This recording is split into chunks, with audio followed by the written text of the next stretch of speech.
Frères et sœurs en Jésus-Christ, bienvenue dans votre émission pour ce premier vendredi de l'année 2023. Tout d'abord, permettez-moi de vous souhaiter mes vœux les meilleurs pour cette nouvelle année. Bon sabbat. Voici le sabbat, le jour de repos, sanctifié par notre Dieu. Voici le sabbat, le jour du repos, sanctifié par notre Dieu. Amen. Amen. Amen. Amen.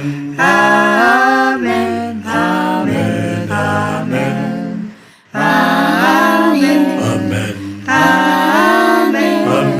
Amen. Amen. Amen. Voici le sabbat, le jour de repos, sanctifié par notre Dieu. Voici le sabbat, le jour du repos, sanctifié par notre Dieu. Amen. Amen.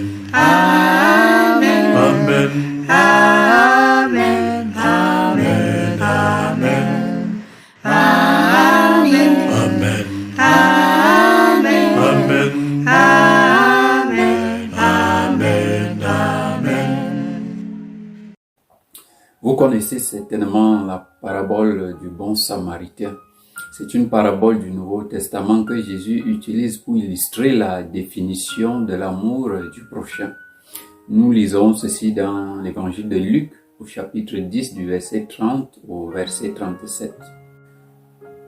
Jésus reprit la parole et dit: un homme descendait de Jérusalem à Jéricho. Il tomba au milieu des brigands qui le dépouillèrent, le chargeaient de coups et s'en allaient le laissant à demi-mort.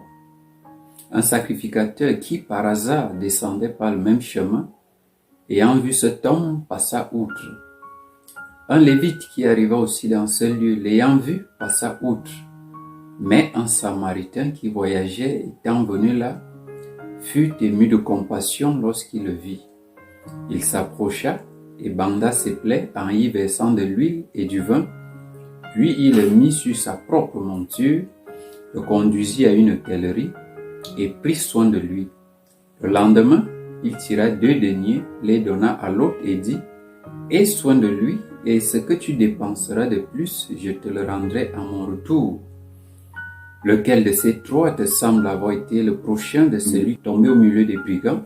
C'est celui qui exerçait la miséricorde envers lui, répondit le docteur de la loi.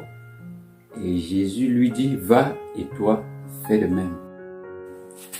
De nombreuses interprétations fustigent la conduite du sacrificateur qui est passé sans un regard de pitié et blâment la même conduite chez le Lévite, mais tous, y compris Jésus, exaltent le comportement du Samaritain. Ce sont là les personnages centraux de la parabole. Mais ce soir, je voudrais vous convier à nous intéresser au personnage le plus oublié de l'histoire, celui qui est tombé entre les mains des brigands. Et si c'était une histoire vraie pour toi en cette nouvelle année?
Ce soir, je voudrais faire une petite analyse littérale de la parabole, dégager quelques aspects réels, quelques faits réels et en tirer quelques leçons spirituelles. Beaucoup de choses sont reprochées à ce personnage qui est tombé entre les mains des brigands. Tout d'abord, les commentateurs établissent une exposition à l'insécurité. À l'époque, Jérusalem était entourée d'une grande muraille, précaution première pour la sécurité des habitants de cette ville. Aussi, il n'était pas encouragé de parcourir certaines distances en étant seul.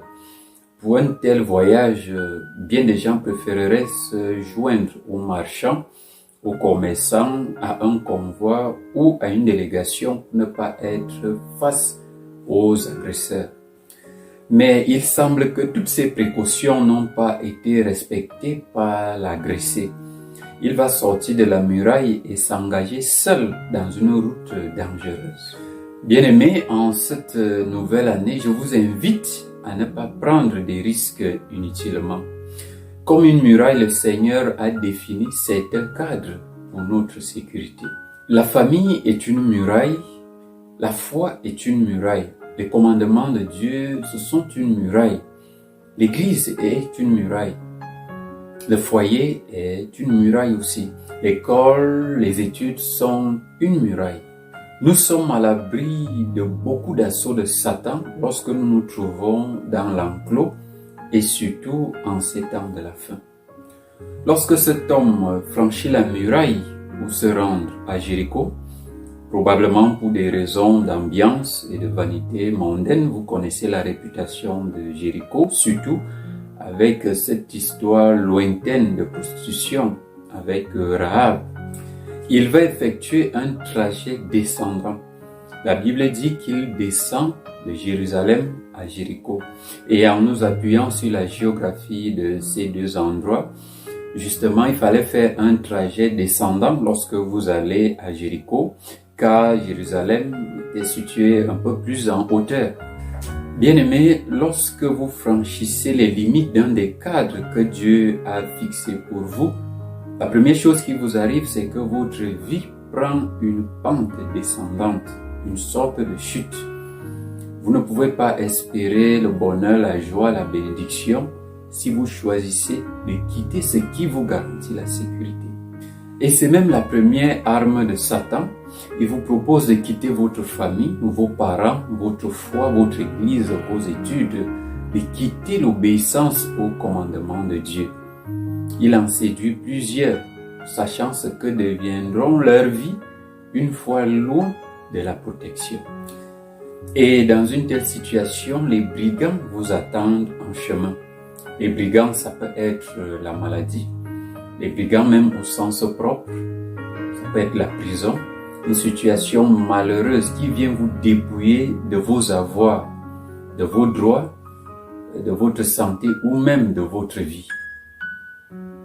Le fait est que nous n'aurons pas tous la grâce d'avoir un bon samaritain sur notre chemin.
quelqu'un est loué pour son amour du prochain, il va bander ses plaies, il va y mettre du vin et de l'huile, il va le mettre sur sa monture jusqu'à aller s'endetter à l'hôpital pour qu'on prenne soin de lui.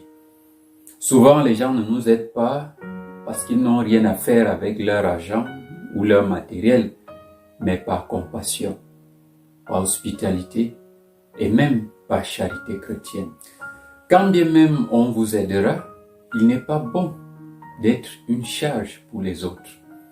Quand vous voyez quelqu'un être une charge pour les autres, sachez qu'il y a eu un faux pas quelque part dans sa vie. Combien le sont dans nos familles, dans nos églises, dans nos rues, ils n'attendent que les poches d'autrui pour manger, pour se vêtir, pour se loger, pour se soigner ou même pour se promener.